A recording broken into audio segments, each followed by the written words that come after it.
ये आने वाला प्रभु यीशु मसीह की बड़ी बहुत नाम है, सब बहुत लोग लवकरात लवकर येणाऱ्या प्रभू येशू ख्रिस्ताच्या अति पवित्र नावामध्ये सर्वांना ख्रिस्ती अभिवादन। होगा प्रिय दास के द्वारा इतना सुंदर एक और शायद वचन मिला आणि प्रभूच्या दासाच्या द्वारे किती सुंदर असं प्रोत्साहित वचन मिळालं। क्योंकि प्रभु में आने के बाद हमें आनंददा का दर्शन चाहिए आणि प्रभूमध्ये आल्यानंतर आपल्याला सार्वकालिक जीवनाचं दर्शन असणं गरजेचं आहे। हमारा ये छोटा सा जीवन में छोड़कर जाने वाला बातों पर नहीं, वास्तव में हमें आनंददा में फायदावंत बात है, उस पर हमें ज्यादा ध्यान देना चाहिए। आणि या जगामध्ये आपल्या छोट्याशा आयुष्यामध्ये ज्या गोष्टी आपल्याला सोडून जायच्या आहेत त्या गोष्टीवर नव्हे तर सार्वकालिक जीवनाच्या गोष्टीकडे आपण लक्ष केंद्रित करायचं आहे। और गुलाब पाया हुआ लोगों में प्रभु वो दर्शन देता है आणि पाचारण प्राप्त झालेल्या लोकांमध्ये प्रभू ते दर्शन देतो। हमारे में इब्रानियों 11 अध्याय का 25-26 में आणि इब्रिकाराचं पत्र 11 अध्याय त्याचा 25 आणि 26 वचनामध्ये के बारे में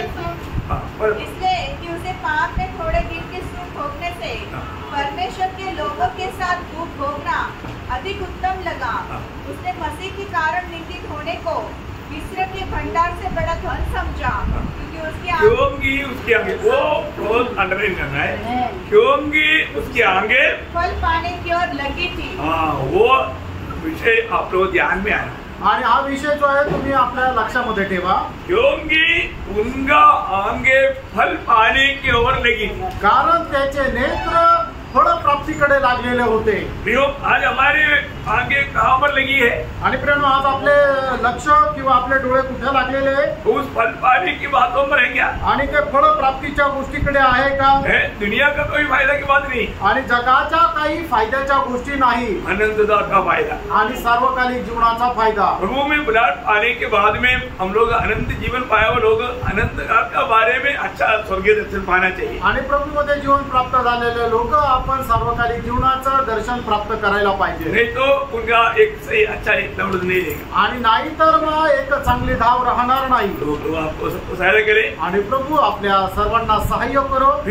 हम लोग हमारे प्रभु यीशु मसीह के बारे में कितना भी जाने तो भी बहुत कम है, आणि प्रभु आपण आपल्या प्रभु येशू ख्रिस्ता संबंधाने कितीही जाणलं तरी ते कमीच आहे, क्योंकि यीशु मसीह के जैसा कोई नहीं दुनिया में। कारण जगामध्ये प्रभु येशू ख्रिस्ता समान दुसरा कोणी नाही, क्योंकि वो जन्म में सबसे अलग है, कारण त्याचा जन्मामध्येच तो एकदम सगळ्यात वेगळा आहे। ऐसा एक जन्म ये दुनिया में किसी का कभी हुआ नहीं और होगा भी नहीं, आणि अशा प्रकारचा एक जन्म जगामध्ये कोणाचा झाला नाही आणि होणार पण नाही। और उसका जिंदगी एकदम सबसे अलग है, आणि त्याचं जीवन जे आहे ते एकदम सगळ्यात वेगळं आहे। क्योंकि यीशु मसीह ने ही दावा करके पूछा, कौन मुझ में कोई पाप दिखाओगे? आणि प्रभु येशू ख्रिस्ताने एकदम दावा करून अशा प्रकारे विचारलं, कोण माझ्यामध्ये पाप शोधेल? बोलने का अर्थ वो एक पाप रहित जीवन बिताया, आणि सांगायचं तात्पर्य त्याने एक पाप विरहित असं जीवन जगला। और यीशु मसीह का कार्य सबसे अलग था, आणि येशू ख्रिस्ताचं कार्य सगळ्यात वेगळं होतं। यीशु मसीह ने किया वो उन कामों का एक छोटा काम भी किया वो दुनिया में कोई नहीं, आणि प्रभु येशू ख्रिस्ताने जे काही कार्य केलं त्याच्यापैकी एक छोटंसं कार्य करणारे जगामध्ये दुसरं कोणी नाही, क्योंकि वो अतुल्य काम है, कारण ते अतुल्य असं काम आहे। और यीशु मसीह के जैसा मृत्यु ये दुनिया में किसी का नहीं हुआ, आणि प्रभु येशू ख्रिस्ताचं समान मरण या जगामध्ये कोणाचं झालं नाही, क्योंकि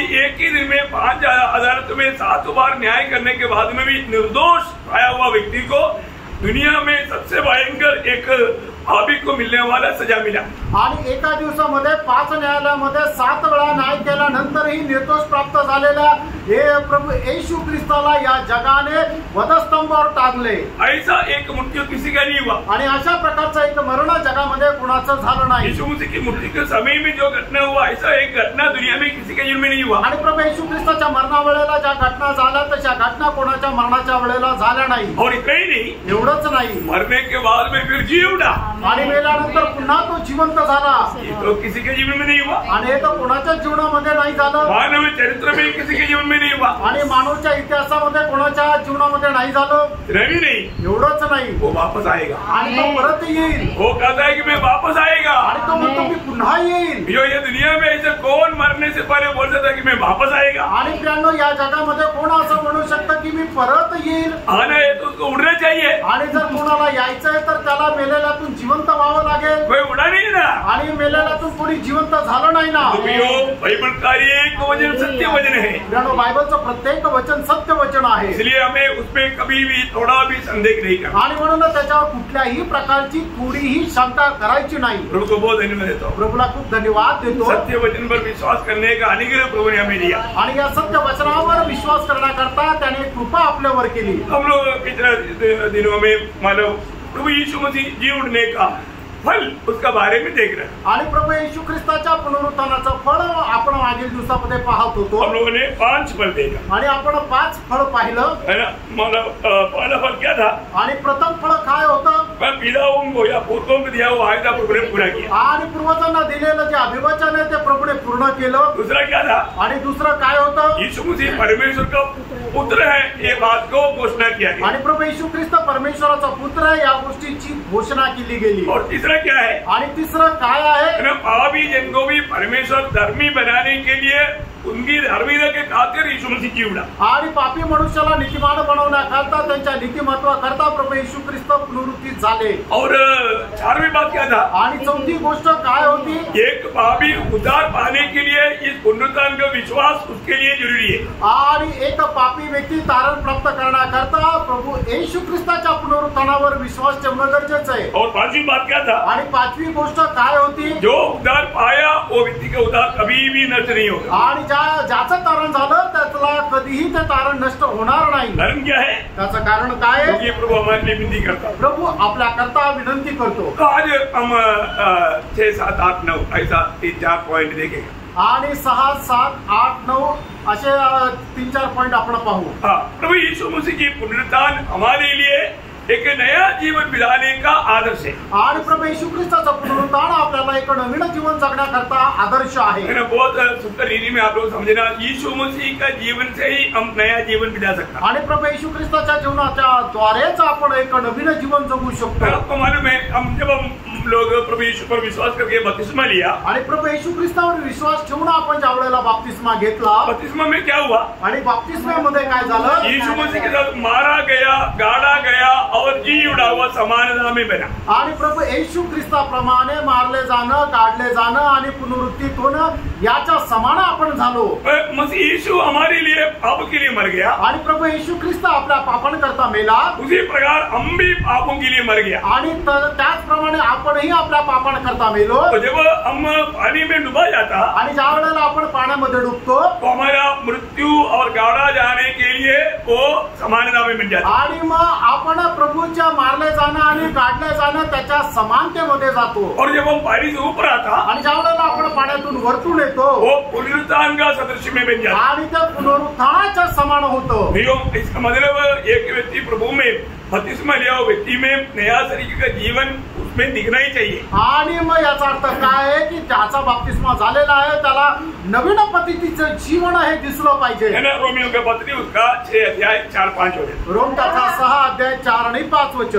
उस मृत्यु का बपतिस्मा पाने से हम उसके साथ गाड़े गए ताकि जैसे मसीह पिता की महिमा के द्वारा मरे हुओं में से जिलाया गया वैसे ही हम भी नए जीवन की सी चाल चले. नया जीवन की सी चाल चलने का कार्य बपतिस्मा से शुरू होता है. आणि नवीन प्रकाराच्या जीवनामध्ये चालण्याचा जी पद्धत आहे ते बपतिस्म्याच्या द्वारे सुरू होते. बपतिस्मा में पुराना मनुष्य की मृत्यु हो गया. आणि बपतिस्म्यामध्ये जुना जो मनुष्य आहे त्याची मृत्यू झाली. और जब बाहर आया तो नया मनुष्य का हमारा जी उठना हो गया. आणि बाहेर आल्यानंतर नवीन मनुष्याची ते चाल सुरू झाली. यीशु मसीह जी उठने के बाद में मृत्यु को उसके ऊपर अधिकार नहीं. आणि यीशु मसीह जी उठने के बाद आणि प्रभू येशू ख्रिस्ताचं पुनरुत्थान झाल्यानंतर मरणाची त्याच्यावर सत्ता नाही. मतलब जब रोमियो उसका 6 अध्याय का 9 वचन. रोम त्याचं 6 अध्याय त्याचं 9 वचन. क्योंकि ये जानते हैं कि मसीह मरे हुओं में से जी उठकर फिर मरने का नहीं. जी उठने का नहीं फिर मरने का नहीं. पर उस पर फिर मृत्यु की प्रभुता नहीं होनी. उस पर मृत्यु की प्रभुता नहीं है. आणि मग मरणाची सत्ता त्याच्यावर नाहीये. यीशु मसीह पर अभी मृत्यु का प्रभुता नहीं.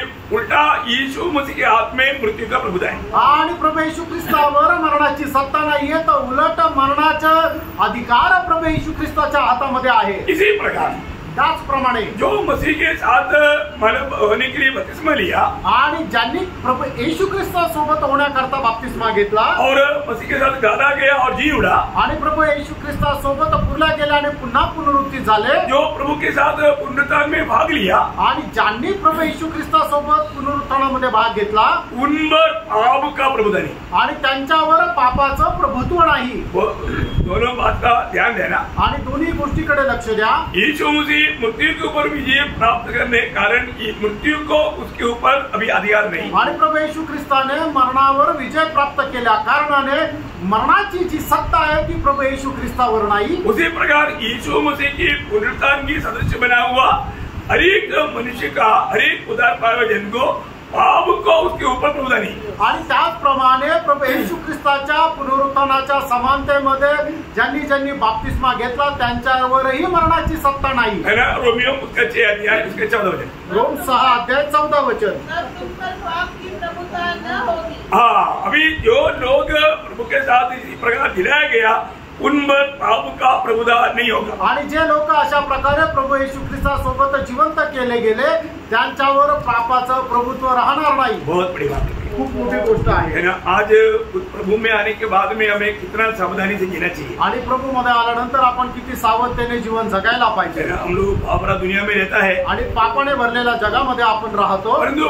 पाप हम पर प्रभुता ना करे, आणि पापाने आपल्यावर प्रभुत्व करू नये। है ना। प्रभु की आत्मा के अधीन हमेशा अपने आप को करते जाना हमारे कर्तव्य है। आणि नेहमी आपण स्वतःला प्रभूच्या आत्म्याच्या अधीन करत जाणं गरजेचं आहे। ओके, 7वीं पॉइंट, आणि 7वा मुद्दा मतलब मसीह को हमारा प्रभु करके जो अंगीकार करने का नेव है, आणि येशू ख्रिस्ताला आपला प्रभू म्हणून स्वीकारण्याचा तो एक पाय आहे। मतलब पुनरुत्थान यीशु मसीह को हमारा प्रभु मानने का एक नेव है। आणि पुनरुत्थान जे आहे ते येशू ख्रिस्ताला आपला प्रभू मानण्याचा एक पाय आहे। ये बात ध्यान से पढ़ना, रोमियो 14 अध्याय 7 से 9, आणि रोम त्याचा 14 अध्याय 7 ते 9 वचन। क्योंकि हमने से न तो कोई अपने लिए जीता है न कोई अपने लिए मरता है।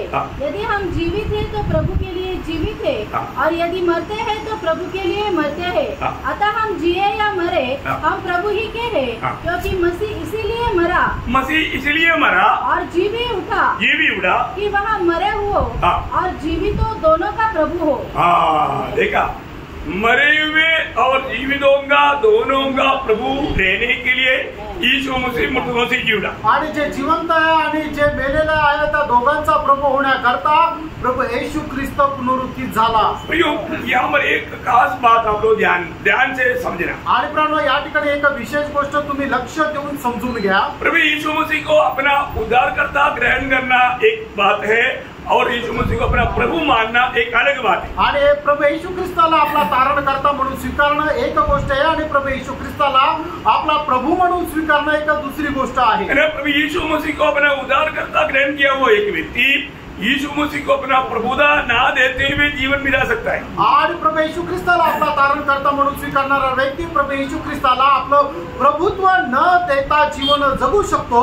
ध्यान से समझना, खूप लक्ष देऊन समजून घ्या। आज बहुत से लोग यीशु मसीह को अपना उद्धारकर्ता ग्रहण किया और तो अपने जीवन का प्रभुता यीशु मसीह को दिया नहीं। आणि पुष्कळ लोकांनी आपला प्रभू येशू ख्रिस्त आपल्या जीवनाचा तारणकर्ता म्हणून स्वीकारलं, पण आपल्या जीवनाचा प्रभू म्हणून त्यांनी स्वीकारलं नाही। ये जो यीशु मसीह को अपना प्रभुत्व या प्रभुता देने का अर्थ बहुत गहरा है। आणि आपल्या जीवनाचं प्रभुत्व येशू ख्रिस्ताला देणं याचा अर्थ खूप मोठा आहे। क्योंकि जो व्यक्ति प्रभु यीशु मसीह को अपनी प्रभुता दिया है वो प्रभु की इच्छा से कभी बाहर जा ही नहीं सकता। आणि ज्या व्यक्तीने येशू ख्रिस्ताला आपलं प्रभुत्व दिलेलं आहे तो प्रभूच्या इच्छेच्या बाहेर कधी जाणार नाही।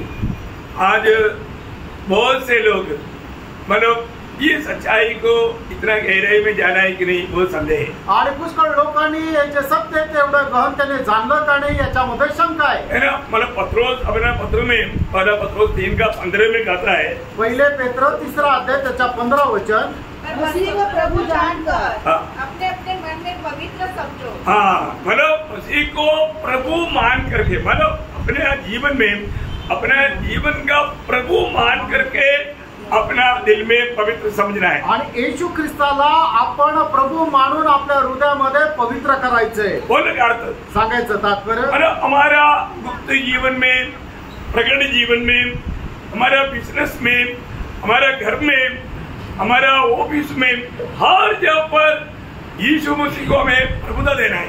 आणि आपण आपला रहस्य जीवनामध्ये, आपल्या बाहेरील जीवनामध्ये, आपल्या व्यापारामध्ये, आपल्या कामामध्ये, या सर्व गोष्टीमध्ये आपण प्रभुत्व जे आहे ते प्रभू यीशु ख्रिस्ताला द्यायचंय. बोलने का मतलब यहाँ पर सब प्रभु यीशु मसीह की इच्छा मालूम करके वहाँ पर कार्य करना जरूरी बात है. आणि प्रभू यीशु ख्रिस्ताची इच्छा माहिती करून काम करणं गरजेचं आहे. बोलने का तो कई जगह पर हम अपनी इच्छा को पूरा कर लेता है आणि पुष्कळ वेळा आपण स्वतःची इच्छा पूर्ण करतो.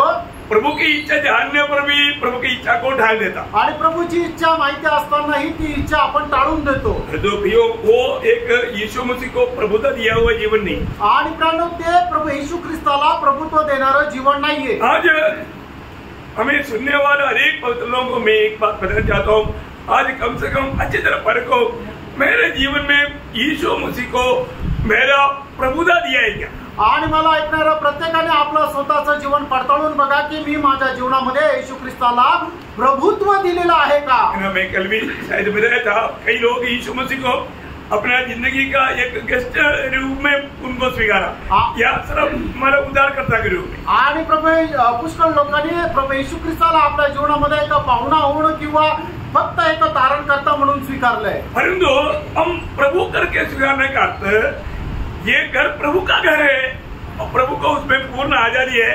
इस प्रकार हमारे जीवन प्रभु के हाथ में समर्पण करना. आणि मग आपण येशू ख्रिस्ताला प्रभू म्हणून स्वीकारणं याचा अर्थ काय की हे घर प्रभूचं आहे आणि प्रभू या घराचा सर्वाधिकारी आहे. एक प्रकार और भी बोलूं तो मेरे जिंदगी का स्टीयरिंग या कंट्रोल मेरा प्रभु के हाथ में है. आणि माझ्या जीवनाचं जे काही नियंत्रण आहे ते सगळं काही प्रभूच्या हातात आहे. परंतु बहुत से लोग प्रभु में आने के बाद में बहुत से माने शैतान को दिया हुआ है. आणि पुष्कळ लोक प्रभूमध्ये आल्यानंतरही पुष्कळ गोष्टीचं नियंत्रण जे आहे ते सैतानाला दिलेलं आहे. आज भी कितने मानव विश्वासी लोग कई प्रकार का मानव पाप में जीवन बितातात. आणि आजही पुष्कळ प्रकारचे विश्वासू लोक जे आहेत ते पुष्कळ प्रकारच्या पापामध्ये जीवन जगतात. यीशु मसीह की प्रभुता वो व्यक्ति में रहता तो वो पाप में जीवन नहीं बिताता. आणि मग जर येशू ख्रिस्ताचं प्रभुत्व त्यांच्या जीवनामध्ये असेल तर ते पापामध्ये जीवन नाही जगत. आप बहुत ध्यान से ये भाव को पढ़ना.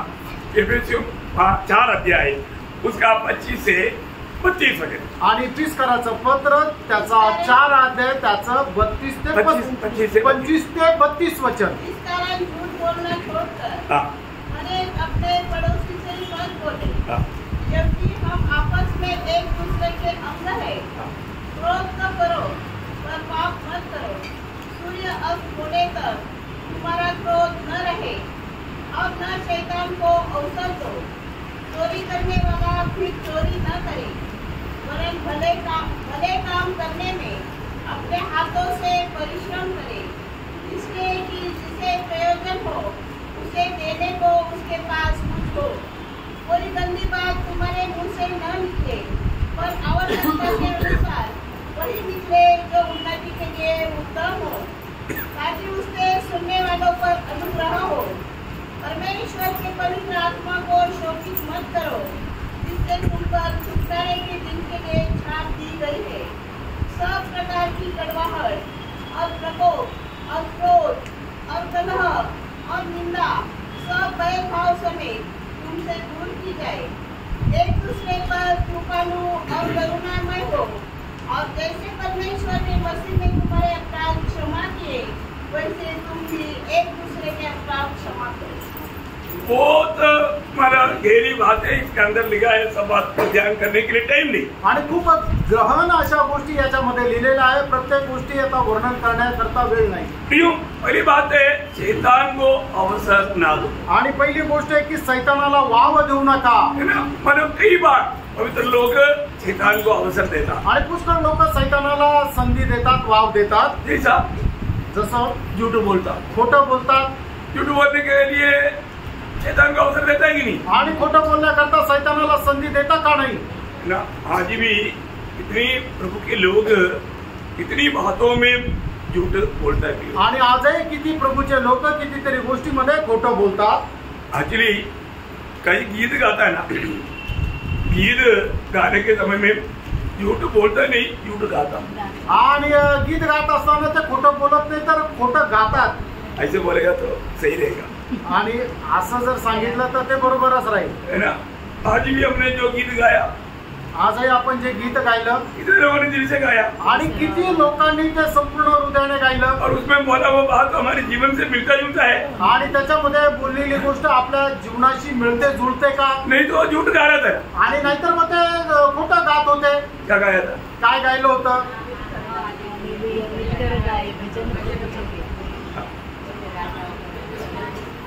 कोई राजा होंगे, राजा उसके चरणों में तू आवाज आ। हाँ, उसके ये गीत गाने के समय में भी मैं प्रभु की उपस्थिति में आया, वो बोध में नहीं गाया।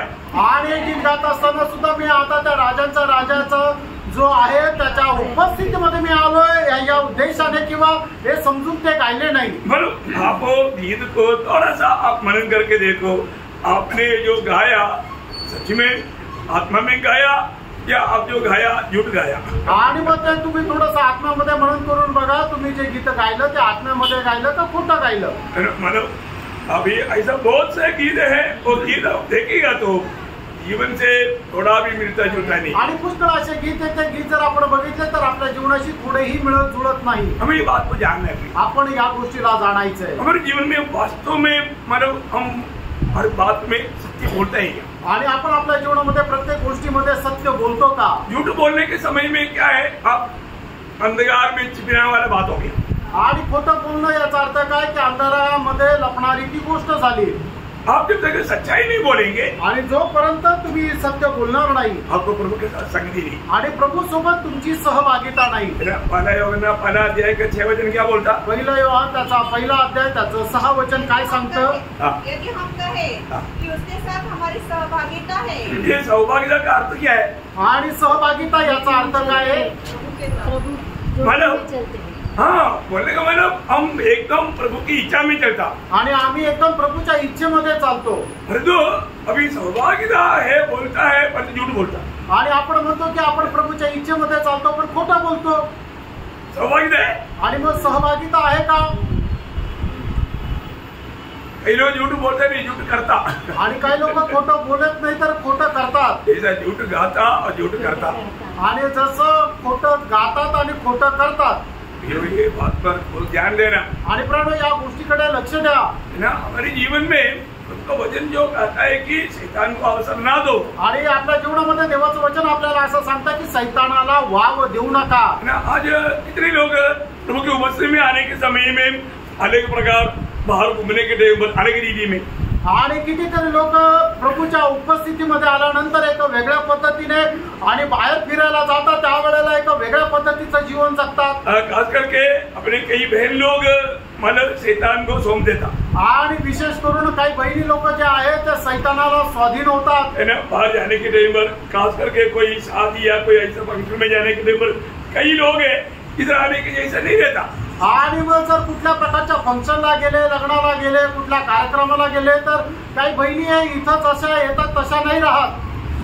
वो एकदम लूसीफर को पहन लेता, आणि एकदम ते सैतानाला परिधान करतात।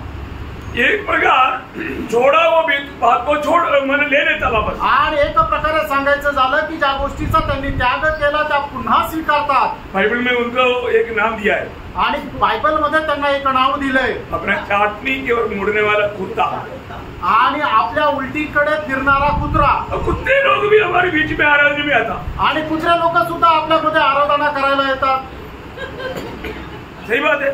तर आहे ये हल्का मानना नहीं, हल्का नहीं सोचना प्रियो। मैं आपको बताता हूँ, आप लोगों की दृष्टि में पर्दा डाल सकता परंतु प्रभु को पर्दा नहीं डाल सकता। आणि प्रणव याला साधारण गोष्ट समजू नका। तुम्ही लोकांच्या डोळ्यावर पडदा टाकू शकता पण प्रभूच्या डोळ्यावर पडदा नाही टाकू शकत। वैसे लोगों पर आने वाला सजा कितना भयंकर रहेगा। आणि अशा लोकांवर येणारी शिक्षा जी आहे ती केवढी भयंकर राहील। कभी भी ऐसा ढोंगीपना नहीं करना चाहिए, आणि कधीही अशा प्रकारचा ढोंगीपणा करू नका। आपको जो वचन का शिक्षण दिया है खरा शिक्षण है, आणि जे वचनाचं शिक्षण तुम्हाला दिलेलं आहे ते खरं शिक्षण आहे। आखिरी तक उसमें बना रहना। आणि शेवटपर्यंत त्याच्यामध्ये स्थिर रहा। आप कभी भी किसी का रीति देख करके या किसी की जैसा बनने के लिए कोशिश ना करें। आणि कधीही तुम्ही कोणाची पद्धत पाहून कोणाप्रमाणे होण्याचा प्रयत्न करू नका। आप चाहे ऐसा कोई फंक्शनों में भी नहीं गया चलेगा, लेकिन आप शैतान को अवसर दे करके जाएगा तो प्रभु का आत्मा को शोभित करके आप अपने जीवन में भयंकर रीति में गिरावट में जाएगा। आणि तुम्ही कुठल्या अशा प्रकारच्या कार्यक्रमाला नाही गेले तरी सुद्धा चालेल, पण तुम्ही प्रभूला प्रसन्न न करता पवित्र आत्म्याला जर तुम्ही दुःख दिलं तर मग ते किती वाईट राहील। कई लोग ऐसे चलते हुए उनको शैतान कब्जा किया और वो प्रभु से दूर हो गया। बहुत पैसे बातें, मैं अभी व्यक्ति का नाम नहीं लेता, परंतु अभी वो यहाँ पर अभी आ रहा है। आणि काही लोक आहे की त्यांनी अशा प्रकारे प्रभूला दुःख दिलं आणि सैतानाने त्यांचा ताबा घेतला आणि मग अशा प्रकारे त्यांनी काम केलं आणि तरी सुद्धा ते आता मंडळीमध्ये येत आहे। परंतु सही प्रकार में मनपरावट है कि नहीं मुझे नहीं मालूम। आणि खरोखर त्यांचा पश्चाताप त्यांचा योग्य रीतीने आहे का नाही मला माहित नाही। परंतु प्रियो, आपने सच में आप उधार पाया है, आपने जो त्यागा सच्चाई जान करके उसको वापस कभी नहीं लेना, नहीं तो उल्टी खाने वाला कुत्ता है ना, उल्टी खाने वाला, उल्टी कौन खाता? कुत्ता। आप त्यागा वो बात को वापस लेना प्रभु का दृष्टि में इतना निकृष्टता है, भयंकर पाप है। आणि मग ज्या गोष्टीचा तुम्ही त्याग केलेला आहे पुन्हा त्याच गोष्टी स्वीकारणं, याचा अर्थ काय होतं की ज्या गोष्टीला तुम्ही उलटी केलेली तीच तुम्ही पुन्हा खातात। सावधान रहना आणि सावध रहा। हर एक लोगों को अपना लेखा देना है आणि प्रत्येकाला आपापला हिशोब द्यायचा आहे। अभी यहाँ पर बोलता है कि आप झूठ नहीं बोलना, या ठिकाणी म्हटले की तुम्ही खोटं बोलू नका, क्रोध नहीं करना आणि तुम्ही रागावू नका, चोरी नहीं करना चोरी करू नका, और जो नहीं चाहिए वैसा वचन बात नहीं करना आणि तुम्ही जे बोलायला नको ते असं बोलू नका है। हम दूसरे की आत्मिक उन्नति की बात करना, आणि जे आपण बोलायचं की ज्याच्याद्वारे दुसऱ्याची आत्मिक उन्नती होईल। हो, हम लोग कितना सावधान रहना प्रिय। आणि प्रियानो, आपण किती सावध राहायचंय। एक दूसरे को क्षमा करना, आणि एकमेकांना क्षमा करा। आपको मालूम है जब मत्ती 18 अध्याय में यीशु मसीह ने एक बड़ा दृष्टांत बताया, आणि मत्ती 18 अध्यायामध्ये प्रभू येशू ख्रिस्ताने एक मोठा दृष्टांत सांगितला। एक व्यक्ति 10 करोड़ रुपया मला कर्ज देना था, आणि एका व्यक्तीला 10 करोड रुपये कर्ज चुकवायचं होतं। तो स्वामी ने उनको, उनका परिवार को मला बंद करने के लिए, जेल में डालने के लिए बोला। आणि मग स्वामीने काय केलं की त्याला आणि त्याच्या परिवाराला बंदीगृहामध्ये टाकण्याकरता सांगितलं। तो उन्होंने स्वामी से विनती किया, आणि मग त्याने आपल्या स्वामीकडे विनंती केली, स्वामी जरूर मैं दे दूंगा, मुझे थोड़ा और समय दे दे, ऐसा बोल करके उन्होंने विनती की। आणि मग त्याने खूप विनंती केली की मला थोडासा अजून वेळ दे, तुमचे पैसे मी निश्चितच चुकवेल। स्वामी ने उनको समय नहीं, उनको माफ ही कर दिया। आणि स्वामीने त्याला वेळ नाही तर त्याचं कर्जच माफ केलं। तो हम देखते हैं कि वो व्यक्ति जो बाहर निकला, आणि तो व्यक्ती ज्या वेळेला बाहेर निघाला तो उसको सिर्फ 1000 रुपया देने वाला एक व्यक्ति, आणि फक्त 1000 रुपये त्याला चुकते करायचे होते, 1000 रुपयाचा कर्जदार एक व्यक्ती भेटला। अच्छा, ये जो 10 करोड़ रुपया माफ पाया वो व्यक्ति कौन है? आणि 10 करोड ज्याला माफी मिळाली तो व्यक्ती कोण आहे? हाँ, मैं हूँ। आणि तो मी आहे। समझ में आया? अभी उसको 1000 रुपया देने वाला एक व्यक्ति, आणि 1000 रुपये ज्याच्याकडून घ्यायचे होते असा तो व्यक्ती भेटला। उसको गला पकड़ा, आणि त्याचा गळा पकडला दे दे, आणि त्याला म्हटलं की माझे 1000 रुपये दे, अभी दे, आत्ताच दे। अभी वो देगा करके बोलने पर भी वो छूट देने के लिए तैयार, आणि तो मी देतो असं म्हटल्यानंतरही त्याला सोडलं नाही, उसको पकड़ के जेल में डाला। आणि त्याला पकडलं आणि जेलमध्ये तुरुंगात टाकलं। वो डालने वाला कौन है? आणि तो टाकणारा कोण आहे? मैं ही है ना, तो पण मीच आहे। समझो यार, इधर ही है ना सब लोग। आणि सगळे लोक इथंच आहे ना प्रार्थनापूर्वक। कि हमारे जीवन में ऐसा कोई व्यक्ति है क्या हमने दिल से किसी को जो क्षमा नहीं दिया? आणि आपल्या जीवनामध्ये असा कोणी व्यक्ती आहे की ज्याला अजून संपूर्ण हृदयाने क्षमा नाही केली? आपको मिला वो क्षमा कितना है? आणि तुम्हाला मिळालेली क्षमा किती आहे? आप बयान नहीं कर सकते, आणि ते वर्णन नाही करू शकत। इतना बड़ा पाप क्षमा आपको मिला है, आणि एवढी मोठी पापांची क्षमा तुम्हाला मिळालेली आहे। तो आप छोटी बात के लिए दूसरे को क्षमा देने के लिए तैयार नहीं, तो प्रभु बोला उसको क्षमा मिलेगा ही नहीं और स्वर्ग मिलेगा ही नहीं। आणि मग जर छोट्याशा गोष्टीमध्ये आपण दुसऱ्याला क्षमा करायला तयार नाहीये तर प्रभू असं म्हणतो की त्यालाच क्षमा नाही मिळणार आणि स्वर्ग पण नाही मिळणार. कितने लोगों के साथ प्रभु बात किया, आणि किती लोकांसोबत प्रभू बोलला, कितने लोगों को क्षमा देना बाकी है, आप ही कर देना है. आणि किती लोकांना अजून क्षमा करायचं बाकी, आताच करून द्या. आप ही दिल से क्षमा कर देना, आणि आताच संपूर्ण हृदयाने क्षमा करा. नहीं तो शैतान कब्जा ऑलरेडी कर दिया होगा, लेकिन और कठोर विधि में करेगा. आणि नाहीतर मग सैतान काय कब्जा केलेला आहे तो अजून कठीण रीतीने करेल. समझ में आया? समजलं? कोई भी कैसा भी अपने साथ व्यवहार किया तो भी 1000 रुपया की बात है. आणि कोणी आपल्यासोबत कितीही भयंकर व्यवहार केला तर ते फक्त 1000 रुपयाची गोष्ट आहे. हमें मिला हुआ क्षमा का मूल्य जानना पड़ेगा. आणि आपल्याला मिळालेली जी क्षमा आहे त्याचं मोल तुम्ही जाणा. को कहने के लिए बहुत बात हो सकता है, आणि आपल्याला बोलण्याकरता पुष्कळ गोष्टी राहतील, परंतु प्रभु से जो हमने पाया उसके सामने कुछ भी नहीं. आणि प्रभू पासून आपण जे मिळवलं त्याच्या समोर हे काहीच नाही. तो अभी ये बात हमें समझना चाहिए. आणि या गोष्टी आपण समजून घ्यायला पाहिजे. मला इसका मतलब यीशु मसीह मरकर जी उड़ा, किसने जी उड़ा? आणि येशू ख्रिस्त मेलेल्यातून जिवंत झाला. का झाला? हमारा प्रभु बनकर रहने के लिए. आणि आपला प्रभू होऊन राहण्याकरता. ये 7वां पॉइंट क्या है? आणि 7वां मुद्दा काय आहे? प्रभु यीशु मसीह मृतकों से जी उड़ा इसलिए कि हमारा सबका प्रभु बनकर रहने के लिए. आणि येशू ख्रिस्त मेलेल्यातून जिवंत झाला तो यासाठी की तो आपला सर्वांचा प्रभू होऊन राहावं. आज यीशु मसीह सचमुच में मेरा प्रभु है क्या? आणि आज खरोखर प्रभू येशू ख्रिस्त जो आहे तो माझा प्रभू आहे का? बहुत ध्यान से सुन रहा. आणि खूप लक्ष देऊन समजून घ्या. इसके बारे में बोलने के लिए बहुत विषय है. मैं अभी नहीं, मैं और एक टाइम पर वो बात भी बताऊंगा. आणि याच्या संबंधाने बोलण्याकरता पुष्कळ विषय आता नाही तर दुसऱ्या वेळेला सांगेल. हाँ, तो ये अभी मैं 8वां पॉइंट बदलूंगा. आज पॉइंट करना इसलिए. आणि आज 8वा मुद्दा सांगतो. 8वां पॉइंट क्या आपको मालूम? आणि 8वा मुद्दा काय माहिती का? यीशु मसीह की पुनरुत्थान हमारा पुनरुत्थान का प्रूफ है. आणि येशू ख्रिस्ताचं पुनरुत्थान हे आपल्या पुनरुत्थानाचा पुरावा आहे. बोलने का मतलब जो भी लोग प्रभु यीशु मसीह पर विश्वास किया वो प्रभु यीशु मसीह के आगमन में जी उठेगा. आणि जेवढ्या लोकांनी प्रभू येशू ख्रिस्तावर विश्वास केला त्या प्रभूच्या आगमनामध्ये पुनरुत्थित होतील, जिवंत होतील. अभी सबका पुनरुत्थान जरूर है. आणि निश्चितच सगळ्यांचं पुनरुत्थान आहे. धर्मियों का पुनरुत्थान भी है, पापियों का पुनरुत्थान भी है. पुनरुत्थान है ही. आणि नीतिमानाचं सुद्धा पुनरुत्थान आहे आणि पापाचं सुद्धा पुनरुत्थान आहे. प्रत्येकाचा पुनरुत्थान आहे. लेकिन हमारे प्रति बोलेगा तो हम प्रभु की गुप्त आगमन में उड़ा ले जाएगा. ये बात का सबूत ही है प्रभु यीशु मसीह का हमारे लिए जी उड़ना. आणि प्रभू येशू ख्रिस्ताच्या गुप्त आगमनामध्ये आपण ज्यांनी विश्वास केलेला आहे ते उठविले जाईल. याचं प्रमाण हेच आहे की प्रभू येशू ख्रिस्त मेलेल्यातून जिवंत झाला. क्योंकि यीशु मसीह जी उड़ा. कारण येशू ख्रिस्त जिवंत झाला. यीशु मसीह जी उड़ा. वो उसके बारे में हमने शुरुआत में पढ़ा था. पहले कुरिन्थी उसका 15 अध्याय का 20 वचन में. पहिले कुरिन्थीकराचं पत्र 15 अध्याय त्याचं 20 वचन. सचमुच मसीह मुर्दों में से जी उठा है और जो सो गए हैं उनमें वह पहला फल हुआ. पहला फल बोलेगा तो दूसरा फल भी है. आणि प्रभू येशू ख्रिस्त मेलेल्यातून जिवंत झाला आणि तो प्रथम फळ असा झाला.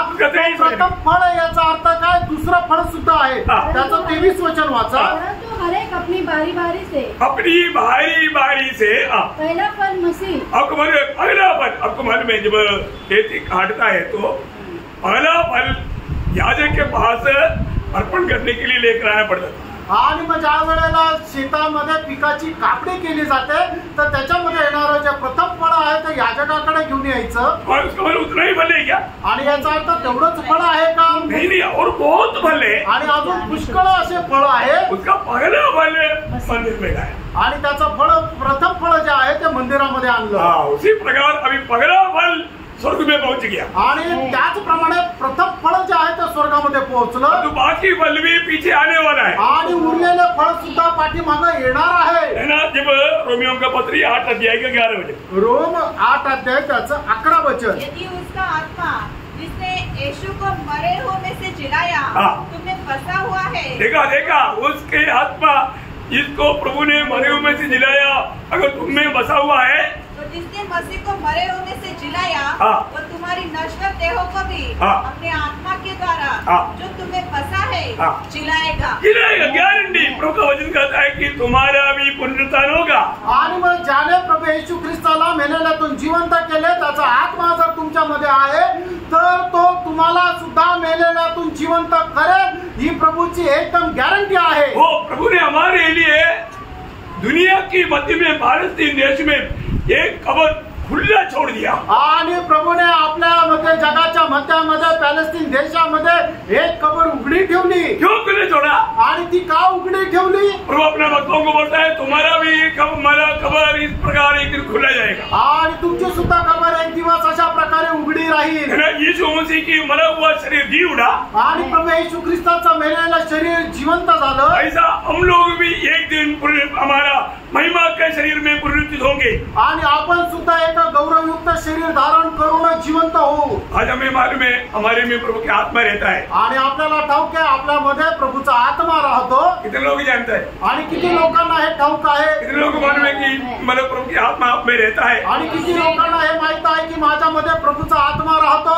बहुत बार ये समझ ना रह करके लोग जीता है. आणि पुष्कळ वेळा ही समज न ठेवता लोक जीवन जगतात. अब एक तो वजन ये वजन मेरा ऐसे क्यों बढ़ाता है आपको पक्का आपका दिल में बैठने के लिए. आणि वचन तुम्हाला का वाचायला सांगतो ते एकदम चांगल्या प्रकारे तुमच्या हृदयामध्ये कोरल्या जाण्याकरता. पहिला कुरिन्थी 3 अध्याय 16 वचन. पहिले करंथीकराचं पत्र 3 अध्याय त्याचं 16 वचन. तुम नहीं जानते कि तुम परमेश्वर का मंदिर हो और परमेश्वर का आत्मा तुम में वास करता है. देखा, परमेश्वर की आत्मा तुम में वास करता बोलेगा तो हरेक प्रभु को ग्रहण किया हुआ, प्रभु को उद्धार करता जान करके प्रभु मानकर ग्रहण किया हुआ हरेक लोगों में प्रभु की आत्मा वास करता है. आणि ज्यांनी ज्यांनी प्रभूचा स्वीकार केलेला आहे त्या प्रत्येकामध्ये प्रभूचा आत्मा राहतो. उसका 6:19. आणि पहिले करंथीकराचं पत्र 6 अध्याय त्याचं 19 वचन. क्या तुम नहीं जानते तुम्हारी देह पवित्र आत्मा का मंदिर है जो तुम्हें बसा हुआ है और तुम्हें परमेश्वर की ओर से मिला है और तुम अपने नहीं हो.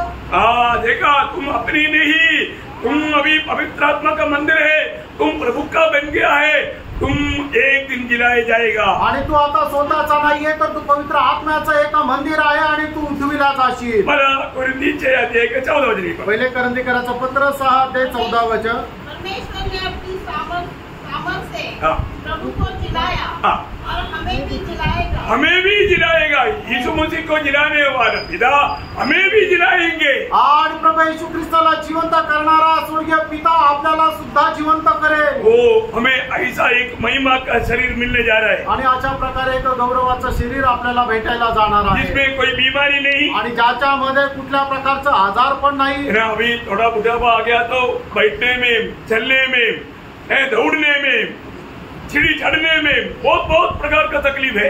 आणि थोडंसं म्हातारपण आल्यानंतर उठण्यामध्ये, बसण्यामध्ये, शिड्या चढण्यामध्ये, पळण्यामध्ये खूप त्रास होतो. शरीर में कई प्रकार का दुख है आणि शरीरामध्ये पुष्कळ प्रकारचा त्रास आहे. शरीर में कई प्रकार का बुढ़ापा आ जाता आणि शरीरामध्ये पुष्कळ प्रकारचं म्हातारपण येतं. आखिर एक दिन मृत्यू भी आ जाता आणि शेवटी एक दिवस मरण सुद्धा येतं. ये शरीर पूर्ण रूप में बदलने जा रहा है. आणि हे शरीर संपूर्णरित्या बदललं जाणार आहे. वो शरीर में कभी बीमारी नहीं आएगा. आणि त्या शरीरामध्ये कुठल्या प्रकारचा आजार पण येणार नाही. फिर कोई दर्द नहीं आएगा. आणि मग कुठल्या प्रकारचा त्रास राहणार फिर नाही. कोई दुख नहीं रहेगा. आणि मग कुठल्या प्रकारची वेदना राहणार नाही. वो शरीर कैसे रहेगा? ते शरीर कसं राहील? है ना. फिलिपियों का पत्री उसका 3 अध्याय का 20-21 वचन. आणि फिलिपकराचं पत्र त्याचा 3 अध्याय 20 आणि 21 वचन. और हमारा स्वदेश स्वर्ग पर है और हमें उद्धारकर्ता प्रभु यीशु मसीह की वहाँ से आने की बात जो रहे हैं वह अपनी शक्ति के उस प्रभाव के अनुसार, वो अपनी शक्ति की उस प्रभाव के अनुसार जिसके द्वारा वह सब वस्तुओं को अपने वश में कर सकता है, हमारी दीनहीन देह का रूप बदलकर, हमारा दीनहीन देह का रूप बदलकर अपनी महिमा के देह के अनुकूल बना देगा. वाह वाह वाह, कितना सुंदर बात है. आणि किती सुंदर गोष्ट आहे. कितने लोग ये आशा है. आणि किती लोकांना ही आशा आहे. प्रियो, अगर आपका उद्धार हुआ है तो ये आशा आपका जीवन में काम करेगा. आणि प्राण तुमचं तारण झालेलं आहे तर ही आशा तुमच्या तुमच्या जीवनामध्ये कार्य करेल प्रभु अपना वचन पूरा करेगा आणि प्रभू आपलं वचन पूर्ण करेल. लेकिन हम प्रभु के साथ जाने की एक सच्चा तैयारी चाहिए. आणि प्रभू सोबत जाण्याची एक खरी तयारी असली पाहिजे. जैसे आमोस 4:12 में लिखा है, आणि ज्याप्रमाणे आमोस 4:12 वचनामध्ये लिहिले, तू अपनी प्रभु को स्वीकारने के लिए तैयार हो जाओ. आणि तू आपल्या प्रभूचा स्वीकार करण्याकरता तयार हो. है ना, कैसे तैयार होना? आणि कसं तयार व्हायचंय? है ना, दूसरा पत्रोस उसका पहला अध्याय का 3-4 वचन. दुसरे पेत्र पहिला अध्याय 3 आणि 4 वचन. सामर्थ्य हाँ, सब कुछ जो जीवन और भक्ति से संबंध रखता है हाँ, हमें उसी की पहचान के द्वारा दिया है, हाँ, जिसने हमें अपनी ही महिमा हाँ, और सद्गुण के अनुसार बुलाया है, हाँ, जिनके द्वारा उसने हमें बहुमूल्य हाँ, और बहुत ही बड़ी प्रतिज्ञा दी है, हाँ, ताकि इनके द्वारा हाँ, तुम उस स्वभाव से छूटकर हाँ, जो संसार में बुरी अभिलाषा से होती है, हाँ. ईश्वरीय स्वभाव के संभागी हो जाओ. बोलने का अर्थ प्रियो, जो प्रभु की आगमन की बाट जो होने वाला व्यक्ति हमेशा ईश्वरीय स्वभाव में दिन प्रतिदिन बदलते जाना. आणि प्रभूच्या आगमनाची जो कोणी व्यक्ती वाट पाहत राहतो तो दिवसेंदिवस ईश्वरीय स्वभावामध्ये बदलत जातो. उसकी प्रबंध प्रभु ने उद्धार पाए हुए लोगों में किया है. आणि त्याच्या करता उपाययोजना तारण प्राप्त झालेल्या लोकांमध्ये प्रभूने केलेली आहे. आज कांदक यीशु मसीह के स्वभाव में बदलते जाता है, ये बात को हमें परखना है. आणि कुठपर्यंत प्रभू येशू ख्रिस्ताच्या स्वभावामध्ये मी बदलत जातो हे आपण स्वतःला पडताळायचंय. यीशु मसीह बोला मैं नम्र और दीन. आणि प्रभू येशू ख्रिस्ताने म्हटलं मी नम्र आणि दीन आहे. तो मानो नम्र कैसे बनेगा? आणि आपण नम्र कसं होणार? ऐसे चुप जाएगा नम्र बनेगा?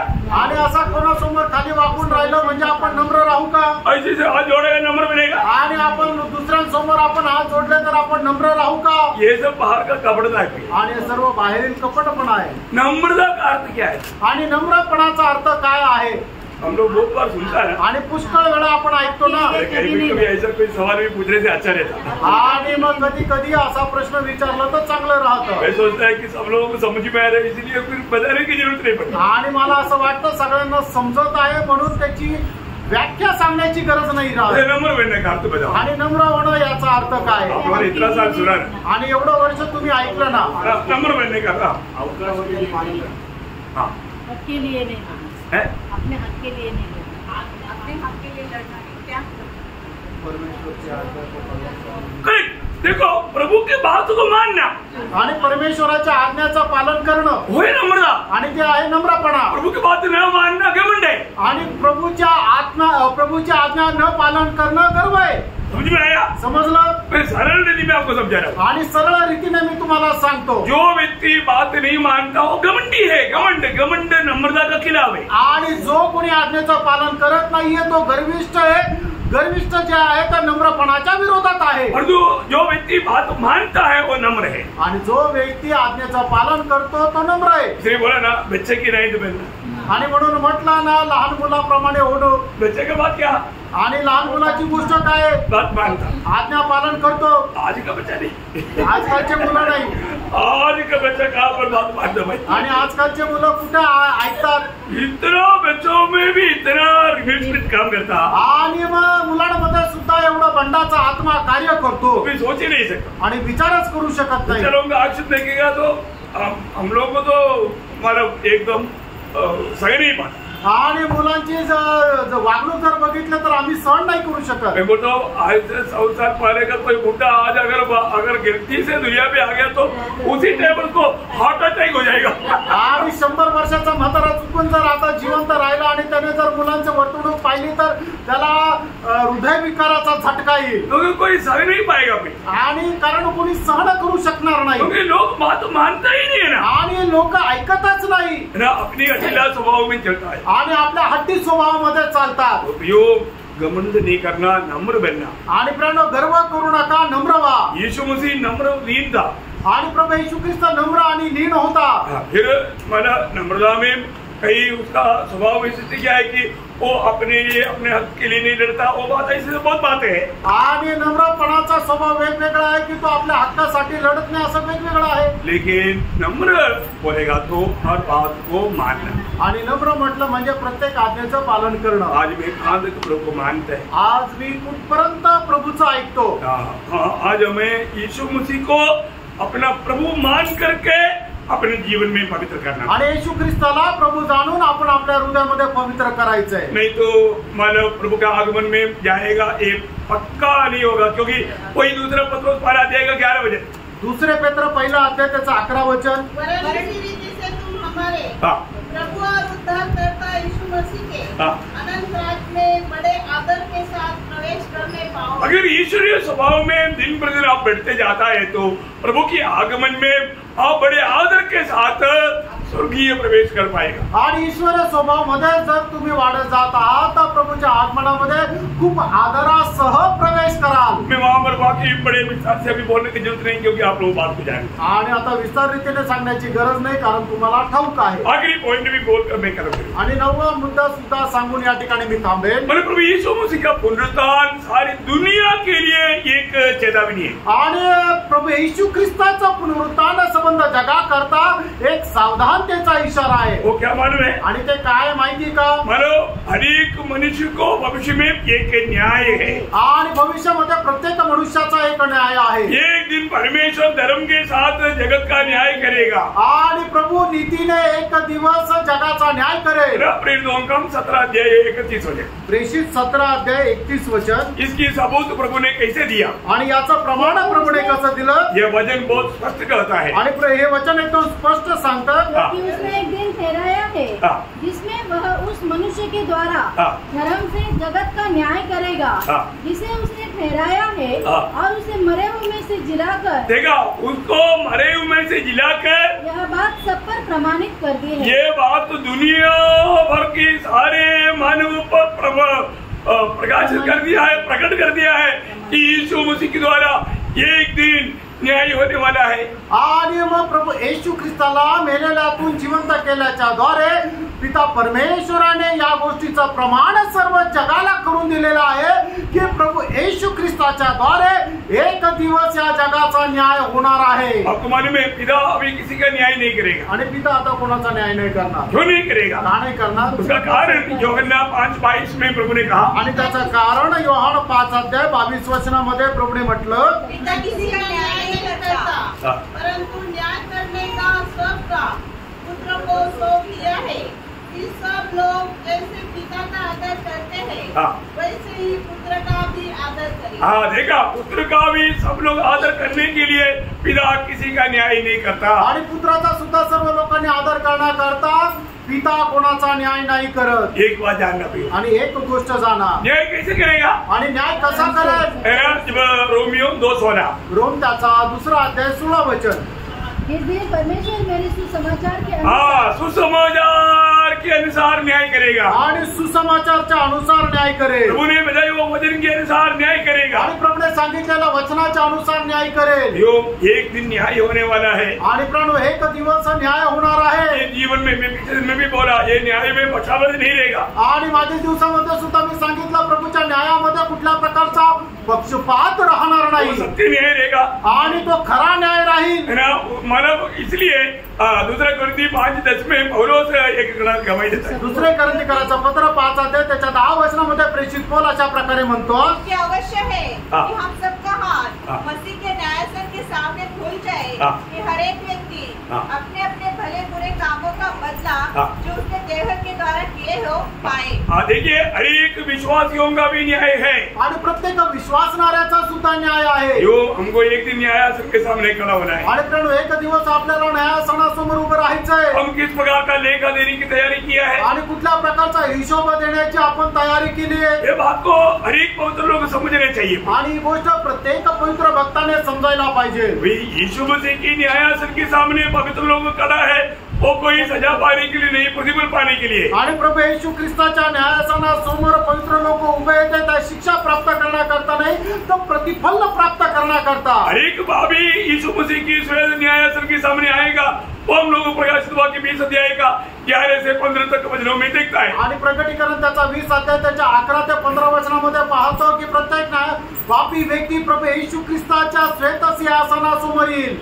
उसका उन लोग नरक में जाने का कारण क्या है? आणि ते लोक नरकामध्ये जाण्याचं कारण काय आहे? 15 वचन में लिखा है, त्याच्या 15 वचनामध्ये लिहिले, उनका नाम जीवन का किताब में नहीं। त्यांचं नाव जीवनाच्या पुस्तकामध्ये नाही। जो एक व्यक्ति का जीवन का किताब में नाम आना है तो जो जीवन है यीशु मसीह, उस यीशु मसीह को अपने जीवन में स्वीकारना है। आणि एका व्यक्तीचं नाव जीवनाच्या पुस्तकामध्ये जर यायचं आहे तर जो जीवन प्रभू येशू ख्रिस्त आहे त्याचा त्याने स्वीकार करायचा आहे। आज इधर बैठ करके सुनने वालों में कितने लोगों ने जीवन पाया? आणि या ठिकाणी बसलेल्यापैकी किती लोकांनी जीवन मिळवलेलं आहे? जीवन पाया वो लोग स्वयं सिंहासन के सामने नहीं जाएगा। आणि ज्याला जीवन मिळालेलं आहे तर श्वेत सिंहासनासमोर न्यायासाठी जाणार नाही। परंतु जिन्होंने अभी तक जीवन नहीं पाया, आणि ज्यांनी अजूनपर्यंत जीवन नाही मिळवलेलं, आज आपका मृत्यु हो गया, आणि पण आज जर तुमचं मरण आलं तर कहाँ जाएगा? कुठे जाणार? उस श्वेत सिंहासन के सामने। आणि त्या श्वेत सिंहासनासमोर उधर से कहाँ जाएगा? आणि तिथून कुठे जाणार? अनंत काल का नरक में। आणि अनंत कालच्या नरकामध्ये। सोच लो भैया, विचार करा प्रियांनो, अभी भी यीशु मसीह हमारे पास खड़ा है आणि अजूनही प्रभू येशू ख्रिस्त आपल्या जवळ आहे, और वो आपको प्यार करता है, आणि तो तुमच्यावर प्रेम करतो, वो आपके जीवन में आना चाहता है। तो तुमच्या जीवनामध्ये येऊ इच्छितो। परंतु आप ज्योति से बढ़कर अंधकार को प्यार करता है, इसलिए यीशु मसीह को बोलता है बाद बाद बाद, अभी नहीं बाद। आणि अंधारापेक्षा तुम्ही ज्योतीपेक्षा अंधारावर प्रेम करता म्हणून तुम्ही प्रभू येशू ख्रिस्ताला म्हणता नंतर नंतर नंतर। क्यों नहीं यीशु मसीह को दिल देता? आणि येशू ख्रिस्ताला हृदय का देत नाही? यीशु मसीह के साथ जीना आपको अच्छा नहीं लगता। येशू ख्रिस्तासोबत जीवन जगणं तुम्हाला चांगलं नाही वाटत। इतना भयंकर बात है ना, आणि किती भयंकर गोष्ट आहे ना।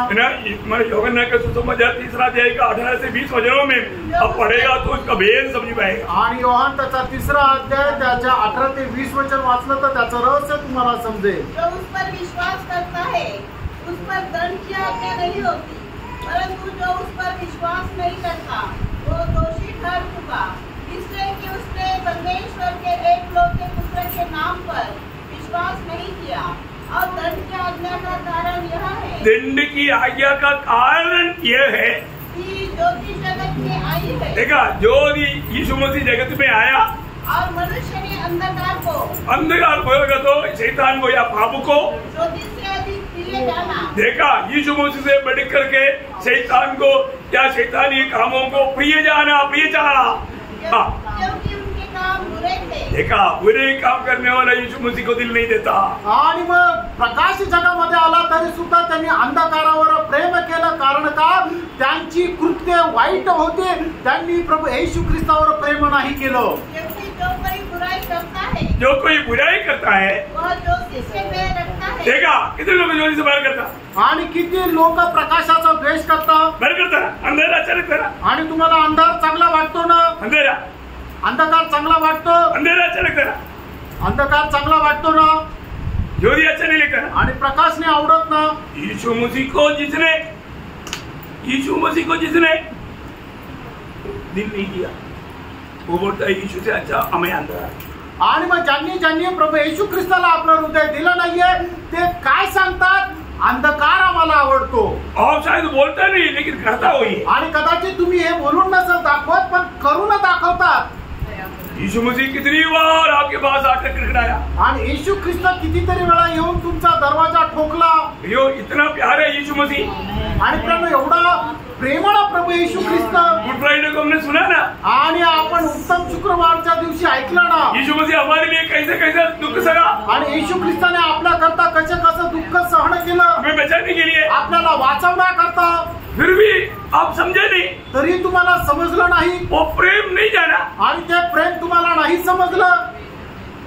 आप यीशु मसीह को प्यार करता है प्रियो, आणि तुम्ही येशू ख्रिस्तावर प्रेम करता प्रियांनो, फिर भी आप यीशु मसीह को अपना दिल नहीं दिया। आणि तरी तुम्ही येशू ख्रिस्ताला आपलं हृदय नाही दिलं। इतना दुखदायी बात है। आणि किती दुःखदायक गोष्ट आहे। प्रियो, मृत्यु निश्चय है, समय निश्चय नहीं। आणि प्रियांनो, मरण निश्चित आहे पण वेळ निश्चित नाही। कभी भी मृत्यु आपको पकड़ेगा, आणि कधीही मरण तुमच्या जवळ येऊन पकडेल। उस समय में अरे प्रभु दास को बुलाओ या उसको बुलाओ, थोड़ा और एक बार प्रभु के बारे में सुनने दो, मुझे प्रभु को दिल देना है, बोलने के लिए टाइम नहीं है। आणि मग प्रभूच्या दासाला बोलवा, अमुक व्यक्तीला बोलवा, आता मला प्रभू संबंधात ऐकायचं पण वेळ भेटणार नाही। उन्हें वो चांस दिया है, आणि प्रभूने पुष्कळ संधी दिलेली आहे। यो एक दिन नोहा का जहाज का द्वार बंद हुआ। आणि एक दिवस असा आला की नोहाचं जे जहाज आहे त्याचा दरवाजा बंद झाला। सबको अंदर जाने के लिए मौका था आणि सगळ्यांना त्या जहाजामध्ये जाण्याची संधी होती। तो जब बंद हो गया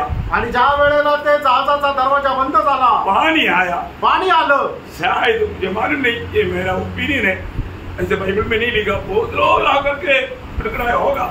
आणि बायबल मध्ये नाही लिहिलं मला असं वाटतं, पण त्यावेळेला पुष्कळ लोकांनी येऊन तो दरवाजा ठोकला असेल। ए नोहा खोलो ना, आणि नोहा तू उघड ना, मैं तेरा बेटा शाम का पत्नी का डैडी मम्मी है, आणि मी तुझा अमुक अमुक एक असा नातेवाईक आहे।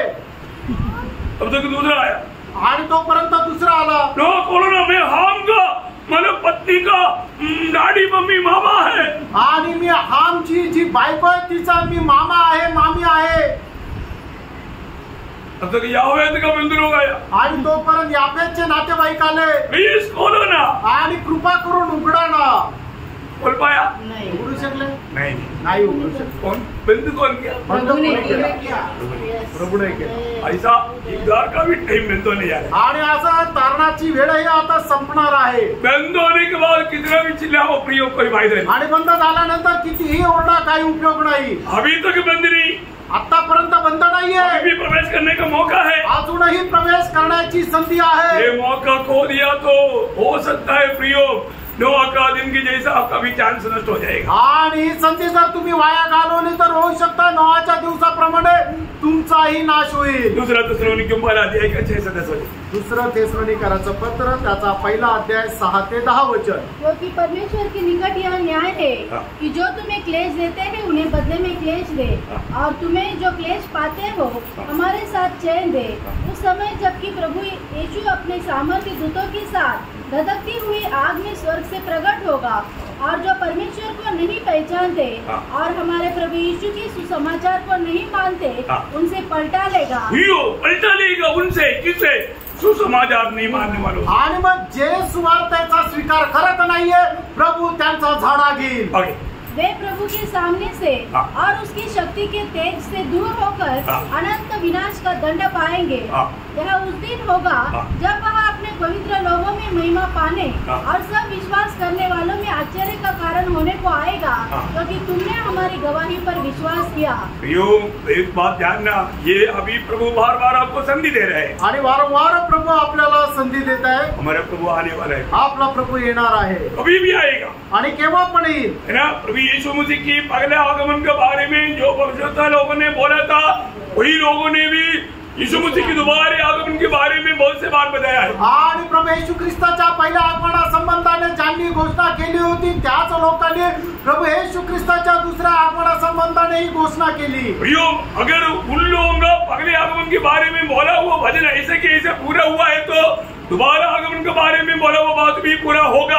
आणि मग प्रभू येशू ख्रिस्ताच्या पहिल्या आगमनासंबंधाने त्यांनी केलेली भविष्यवाणी जर पूर्ण झाली तर त्याच लोकांनी प्रभूच्या दुसऱ्या आगमनासंबंधाने केलेली भविष्यवाणी पण पूर्ण होईल। बहुत से रेफरेंस है, अभी मुझे रेफरेंस बोलने के लिए भी टाइम नहीं, आणि खूप संदर्भ आहे ते बोलण्याकरता सुद्धा वेळ नाही। और इतना ही नहीं, एवढंच नाही, प्रभु यीशु मसीह स्वयं अपनी जी उठने के बारे में, वापस आने के बारे में बताया है। आणि प्रभू येशू ख्रिस्ताने स्वतः आपल्या पुनरुत्थान आणि पुन्हा येण्यासंबंधाने बोललेला आहे। इसका मतलब याचा अर्थ अगर वो भविष्यवक्ता लोगों का बोला हुआ बात अगर पूरा नहीं हुआ तो वो झूठा भविष्यवक्ता रह गया। आणि मग त्या संदेशांनी सांगितलेल्या ज्या गोष्टी पूर्ण नाही झाल्या तर मग त्या खोटे संदेश होतील। अगर प्रभु यीशु मसीह बोला हुआ जैसा प्रभु यीशु मसीह जी नहीं उड़ा होता तो यीशु मसीह झूठा रह गया। आणि प्रभू येशू ख्रिस्ताने ज्याप्रमाणे सांगितलं त्याप्रमाणे तो पुनरुत्थान झाला नसता तर तो सुद्धा खोटा ठरला असता। और प्रेरित लोगों को गवाही देता है प्रभु यीशु मसीह आएगा, यीशु मसीह अगर नहीं आया तो ये प्रेरित लोग भी झूठा रह गया। आणि प्रेषित लोक साक्ष देते की प्रभू येशू ख्रिस्त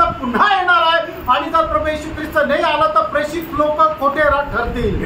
ये कोई भी खोटा नहीं, आणि प्रियो यांच्यापैकी कोणीही खोटे नाही। प्रभु सच्चा है प्रियो, आणि प्रियो प्रभू खरा आहे, भविष्यवक्ता लोगों की बात सच है, आणि जे संदेशाने सांगितलं ते खरे आहे, प्रेरितों ने कहा वो बात सच है, आणि प्रेषितांनी सांगितलेलं खरं आहे।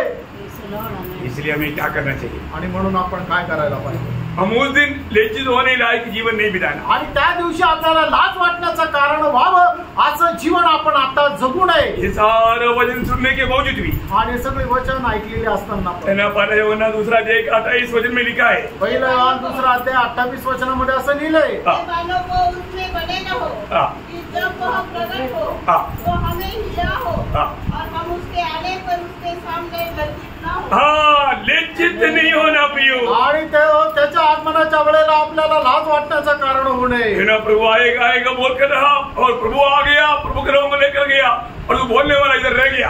आणि प्रभू येईल असं सांगितलं, पण प्रभू आला आणि या ठिकाणी लोकांना राहून गेले। प्रियो, हमारा सच्चा तैयारी है कि नहीं? आणि प्रभू आपली खरी तयारी आहे का नाही? आज प्रभु आ गया तो मैं भी प्रभु के साथ मिलेगा, ये बात का पक्का है कि हमारे है कि नहीं? आज प्रभू आला तर मी सुद्धा त्याच्यासोबत भेटेल, या गोष्टीचा दृढ निश्चय आहे का नाही? प्रभु के साथ कौन रहेगा मालूम है? प्रभू सोबत कोण राहील माहिती का? उनका 3 गुण जरूर चाहिए आणि त्याच्यामध्ये 3 प्रकारचे गुण निश्चितच असले पाहिजे। वो वचन पढ़ करके मैं आज समाप्त करूंगा। आणि ते वचन वाचून या ठिकाणी मी थांबेल। आज वाक्य 17 अध्याय के 14 वचन, प्रकटीकरण 17:14 वचन, क्योंकि वो प्रभुओं का प्रभु और राजाओं का राजा है और जो बुलाए हुए चुने हुए और विश्वासी है, विश्वास योग्य लोग उसके साथ है।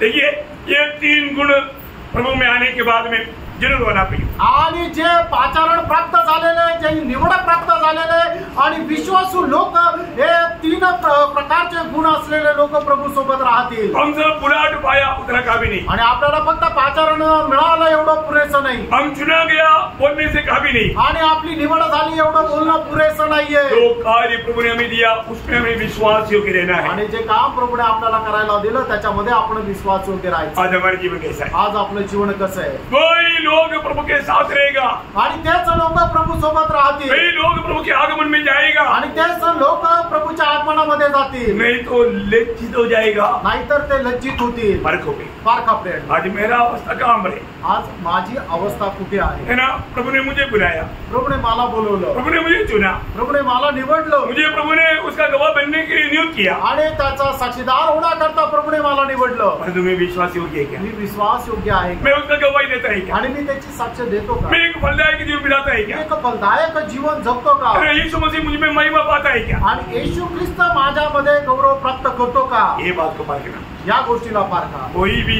उस दिन लज्जित ना होने दे। आणि कोणीही त्या दिवशी लज्जित होऊ नये। तो आपको ये वचनों के द्वारा बहुत आशीष दे, या वचनाच्या द्वारे प्रभू आपल्याला खूप आशीर्वाद देव, प्रभु को महिमा मिले। प्रभूला गौरव मिळो। आमेन। आमेन।